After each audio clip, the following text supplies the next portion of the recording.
Ya, kita lanjutkan Pak Nurholis, kalau tadi Anda sampaikan ini memang kemudian ada unsur kesalahan di sana, mencemarkan juga. Tapi masuk tidak dalam unsur penistaan agamanya? Ya, saya pribadi itu dari dulu tidak pernah sependapat dengan soal penistaan agama. Kenapa? Karena agama, nabi, kitab suci itu nggak bisa dinista. Yang terjadi adalah penganutnya itu bisa tersinggung, bisa merasa terlecehkan begitu. Karena itu kalau ada ayat atau pasal penistaan agama itu akan menjadi pasal karet dan itu akan berdampak buruk bagi kehidupan kita dalam konteks kebinekaan, keragaman gitu. Bayangkan misalnya pada saat saya memiliki pandangan yang berbeda dengan kalangan mayoritas atau mainstream misalnya, kemudian saya dituduh melakukan penistaan. Nah itu kan bahaya, dalam konteks demokrasi berarti saya nggak punya kebebasan, kan begitu gitu. Nah oleh karena itu kembali pada persoalan Holy Wing, jadi kalau toh Pemprov itu harus menutup. Sebentar Pak Nurholis, ya. itu tadi belum clear. Oke, Kita apa yang butuh belum pengulangan clear? dan penegasan, jadi menurut Anda promosi dengan menggunakan nama Muhammad dan Maria bukan penistaan agama, bukan bagian dari penistaan tapi agama. itu kalau orang Jawa bilang ngece, kira-kira gitulah. Ngece tapi keterlaluan, kira-kira Tapi Anda gitu. sebagai umat muslim tersinggung tidak dengan hal ini? Ya, Ngece keterlaluan itu namanya menista itu. Gimana ente? iya, abang kita pribadi bisa merasa ternista. Nah ini yang harus dipahami gini loh, agama, kitab suci, Tuhan itu nggak bisa dinista. Ya sudah. Gitu. Terus kenapa tadi bilang bukan penistaan? Ya bukan penistaan, yang ternista kan kita sebagai penganutnya bang, gitu loh. Tuhan itu maha suci, begitu juga agama. Ya Gitu udah tahu Dia begitu, nggak akan ya jangan ternodai. ngomong sebaliknya dari itu. Nah kalau ngomong sebalik dari itu ya namanya menista. Enggak, yang sebaliknya itu gimana maksudnya? Ya tadi Muhammad tuh dimuliakan. Iya betul. Kok diundang minuman keras kayak begitu? Yang Itu diundang oleh menista. Holy Wing kan bukan Nabi Muhammad bang, orang yang bernama Muhammad, Ente yang gimana? kemudian memang yang kita bicarakan si Oliwing bukan Nabi Muhammad. Ya, makanya gimana kan, ente? karena itu maksud saya jangan terlalu jauh juga udahlah. dibawa sampai Itu, ke Nabi Muhammad. Soal definisi yang kita berbeda boleh saja, tetapi kita pakai hukum. Hukum itu exactly. Pasal 5 ayat angka 5 ya. Pasal 1 angka 5 Undang-Undang nomor 40 tahun 2007 itu yang bertanggung jawab itu direksi. Pemegang saham juga harus bertanggung jawab. Jadi kalau 3.000 anggotanya atau karyawannya dibubarkan atau dipecat atau tidak lagi ada kerjaan, tanggung jawab dia. Kasih pesangon setahun misalnya cari kerja. Dalam Harus tanggung soal jawab. itu Jangan saya enak-enak sependapat aja. dengan Bang Egy gitu ya. Karena itu justru yang harus kita pastikan adalah Pemprov DKI sebelum menutup harusnya mengawal bagaimana manajemen itu bisa memberikan pesangon misalnya gitu. Jadi nggak tiba-tiba menutup lalu kemudian ini ter-PHK dan belum tentu dalam mendapatkan ilmu hak-haknya. hukum orang yang di gunung, orang tengah laut udah dianggap tahu. Ngapain Pemprov ngasih tahu-tahu begitu lagi? Udah dianggap tahu. Itu konstruk hukum begitu.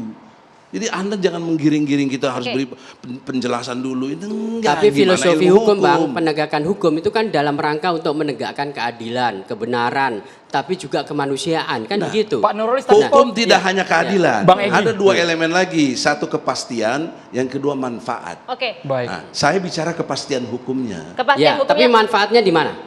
Manfaatnya dia mungkin jadi hikmah nggak minuman keras itu. Kan kalau kerja di tempat minuman keras haram itu. Lalu Orang Islam nggak keberlanjutan boleh. hidup mereka bagaimana bang? Iya, tanggung si Hotman dia yang punya perusahaan. Nah inilah yang harus dikawal dan oleh bersama Pemprov pemerintah. DKI. Bisa Mengerti begitu. dalam hal ini ya. Ya, kenapa ente jadi Baik, mikirin yang begitu? kita boleh ke Ustadz Felix Xiao, Bapak-Bapak, kita ingin dengarkan pandangan Ustadz Felix Xiao, apakah ini masuk kategori pasal penistaan agama ketika promosi menggunakan nama Muhammad dan Maria? Tadi katanya bukan soalnya Ustadz. Mau gantian tempat duduk bang? Supaya lebih akrab. Baik, makasih. Assalamualaikum warahmatullahi wabarakatuh. Waalaikumsalam Waalaikumsalam warahmatullahi wabarakatuh. warahmatullahi wabarakatuh. Alhamdulillah, puji dan syukur kita panjatkan kepada Allah Subhanahu wa taala. Salat dan salam semoga kita curah dan limpahkan kepada baginda Nabi besar Muhammad sallallahu alaihi wasallam. Kita simulasi dulu kali ya. Saya pengen ngasih tahu tadi kan Bang Erles kan mungkin ditanya ya, gimana cara kita membuktikan bahwa ini adalah penistaan agama? Bahwa ini adalah bagian daripada sebuah kampanye yang terstruktur, tersistematis dan pasti disengaja.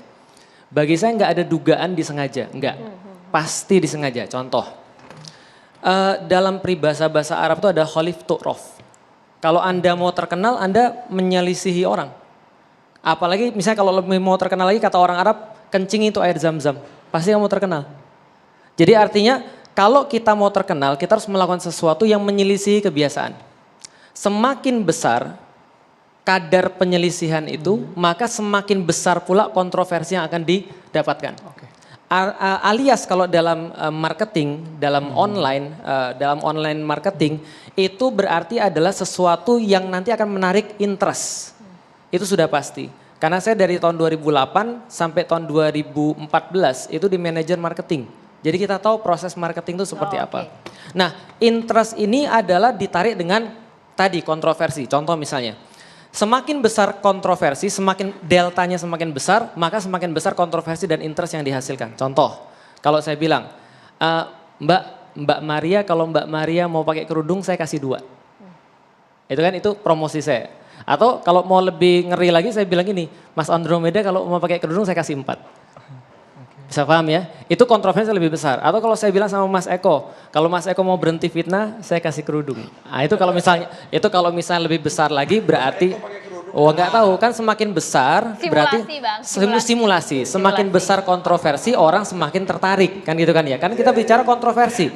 Karena ini adalah masalah attention dan interest. Attention dan interest nggak punya value. Jadi dia pokoknya mencari yang diselisihi maka dia pasti akan terkenal.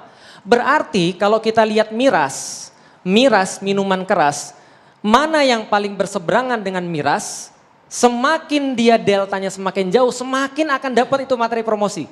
Semakin akan goal itu materi promosi, maka dicari siapa sih yang kira-kira paling berseberangan dengan miras kalau bukan orang muslim. Karena di Indonesia orang sudah tahu, orang muslim itu tidak boleh minum miras. Nggak boleh minum khamar, segala sesuatu yang menghilangkan akal. Maka dicarilah berarti Islam. Kalau gitu simbol Islam yang paling kuat siapa? Simbol Islam yang paling kuat adalah Nabi Muhammad. Nggak mungkin orang muslim itu nggak hormat pada Nabi Muhammad. Nggak mungkin orang muslim itu diam ketika dia berhadapan dengan nama Nabi Muhammad. Kenapa? Karena nama Nabi Muhammad ini lebih penting daripada segala-galanya bagi orang muslim. Maka dipilihlah nama Muhammad. Kalau saya berandai-andai jadi orang yang marketingnya, saya akan mikir begini. Kalau gitu, kalau Muhammad doang, ketahuan dong niatan gue. Berarti gue cari yang lain lagi nih. Yang mana ya? Kalau cowok namanya Muhammad, maka kalau perempuan, Masya Allah, Maria. Bukan hanya di Katolik, Bunda Maria. Bundanya Yesus Kristus. Di kita Maryam sama, bacaannya Maryam sama. Bagi kita adalah bunda suci, perawan yang tidak pernah tersentuh manusia. Dan kesuciannya ini disebut oleh Rasulullah. Artinya ini juga menyinggung kita sebagai orang-orang muslim, penyebutan nama Maria. Ini berseberangan ketika kemudian ini ada di meja orang yang bahas. Oh ini goal ini pasti nih. Ini nggak mungkin nggak menimbulkan kontroversi. Tapi Ustadz, apakah betul-betul sebegitu terstrukturnya? Oke, nanti saya jelasin. Nanti kita sampai ke sana. Ini pasti akan goal. Nggak mungkin nggak menimbulkan kontroversi. Pasti menimbulkan kontroversi. Dan ini adalah dalam ilmu komunikasi, attention-nya dapat, interest-nya dapat. Tinggal di-convert ke action. Tinggal di-convert kepada langkah-langkah yang lain. Kan gitu kan ya? Oke, kalau gitu kita lihat. Mungkin nggak ini adalah langkah yang sangat terstruktur. Kenapa TV One warna merah? Kenapa TV One warna merah? Mencolok? Berani, Bang. Bukan hanya mencolok. Kenapa TV One di tempat-tempat yang lain ini merah, ini merah, segala macam. Kenapa nggak ada yang hijau? Kenapa nggak ada yang warna biru? Kenapa nggak ada yang warna kuning? Karena TV One punya namanya warna corporate. Benar kan? Sebagai manajer marketing, kita sudah brief kepada seluruhnya bahwa perusahaan tuh punya value. Perusahaan tuh punya prinsip. Perusahaan itu punya budaya dan itu semua orang harus tahu. Dari direksi sampai dengan tukang sapu itu semua harus tahu bagaimana visi perusahaan, misi perusahaan, lalu bagaimana kemudian nilai-nilai yang dijunjung perusahaan, budaya perusahaan. Sehingga yang saya khawatirkan Holy Wings ini sudah memberikan brief kepada orang-orangnya bahwasanya mereka itu pengen berhadapan-hadapan dengan sesuatu yang bersifat mainstream. Karena yang dijual mungkin sesuatu yang bukan mainstream. Mungkin sesuatu yang dalam tanda kutip berlawanan dengan agama. Maka muncul promosi kayak gitu. Artinya adalah apa? Ini adalah puncak daripada gunung es yang besar. Apa kemudian di bawah gunung es ini yang kita lihat ini? Narasi-narasi desakralisasi terhadap agama. Monsterisasi terhadap agama. Di barat sana ketika mereka kemudian melihat agama. Mereka jadi sudah bully-bulian. Karena di sana nggak ada muslim. Mungkin ya walau bisawab, orang-orang Katolik di sana kenapa nggak protes kita nggak tahu. Di barat, di Hollywood itu udah lebih ngeri lagi. Mereka menganggap tindakan menistakan agama, membuli, mocking terhadap agama, atau mengolok-olok agama, ini sebagai sebuah tindakan keren dan modern. Sebagai tindakan yang intelektual. Termasuk Holy Wings, misinya sejauh itu? Kita belum tahu, maka saya jelasin dulu. Ini di luar negeri. Ada kemudian komik yang kemudian ngomongin agama. Semakin berani nyinggung agama semakin hebat. Ngomong tentang Yesus ini, ngomong tentang Yesus itu dan seterusnya. Nyobek Quran. Bahkan ada film Hollywood yang ada kitab suci agama yang lain, terus kemudian mohon maaf dioles dengan kotoran. Dan itu ditayangkan tanpa ada protes. Maka kalau kita berbicara tentang toleransi, kalau misalnya Anda itu apa-apa dikit-dikit, oh nggak apa-apa, kita nggak tersinggung, dikit-dikit apa-apa kita nggak tersinggung, kita toleransi. Setiap orang yang toleransi pada semua hal, itu orang bingung dan nggak punya prinsip. Agamanya dihina, dia bilang enggak, ini bukan penistaan agama. Ketika kemudian nabinya kemudian dikatakan jelek, ini bukan penistaan agama. Kalau misalnya terus kemudian agamanya kemudian dibilang ini adalah sesuatu yang kadrun dan segala macam mabuk agama, ini bukan penistaan agama. Nah ketahui orang-orang kayak gini adalah orang-orang yang bingung. Kenapa? Karena dia nggak punya prinsip. He stands for nothing. Tapi Pak Nurholis nggak bingung dong. Saya nggak ngomong. Bilang tadi bukan penista agama. Makanya saya katakan ini adalah apa yang kemudian saya sampaikan berdasarkan struktur yang saya rinci tadi. Oke, berarti kalau kita lihat seperti apa kasusnya Holy Wing ini, maka promosi yang kayak itu sudah mendapatkan hasilnya. Dia terkenal, viral, famous. Meskipun terkenalnya dalam tanda kutip Akhirnya negatif. sudah didapat tuh. Nah cuman kalau nggak ada yang ngomong nih, ini pasti lanjut lagi. Karena ini sudah jadi narasi. Dan narasi apa yang dikembangkan di Indonesia adalah desakralisasi agama. Simbol-simbol agama dilecehkan. Nggak ada masalah kalau kita bertentangan dengan agama. Orang-orang melakukan segala sesuatu yang bertentangan dengan agama dianggap sesuatu yang lumrah. Nah desakralisasi simbol-simbol agama dan monsterisasi terhadap agama ataupun segala macam yang mereka tuh pengen melemahkan fungsi-fungsi agama, ini yang justru harus diwaspadai oleh orang-orang di Indonesia. Jadi bukan sekedar kreatif kebablasan saja. Karena saya melihat ini adalah narasi besar yang harus diwaspadai sama-sama. Oke, yang kedua, saya juga nggak sepakat kalau seandainya Holy Wings ditutup. Kenapa? Karena masalahnya bukan itu. Mohon maaf, kenapa? Yang harusnya ditutup itu yang lebih besar, khomernya yang dilarang. Ya kan ya, mirasnya dilarang. Kenapa kemudian miras di bawah 5% doang yang diperbolehkan? Berarti mabok 5% boleh. Harusnya yang ditutup adalah peredaran miras. Berarti saya mendukung Pak Anies untuk menutup peredaran miras sehingga yang tadi berapa 3.000 karyawan? 3.000. Saya dari tadi mikirin loh. Kenapa nggak ada yang mikir sih? Lah Holy Wings kan banyak tuh, berapa cabang? 44 cabang. Kan bisa jualan air.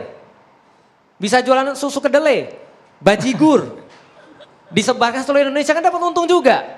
Bukannya katanya Pak Anies kan juga begitu, masalah di Jakarta kita bukan perlu lebih banyak miras. Makanya harusnya kan sahamnya DKI juga dijual harusnya. Kenapa? Karena ini masalah lebih besar lagi nih. Karena masalah yang saya lihat adalah harusnya ditutup sekalian adalah mirasnya sekalian. Karena bagaimanapun juga kalau kita berbicara hukum gak akan habis. Pakar hukum semua aja berbeda pendapat. Saya berbicara tentang etis. Kalau Anda berbicara tentang etis maka 3.000 karyawan itu begitu dia masih kerja di Holy Wings.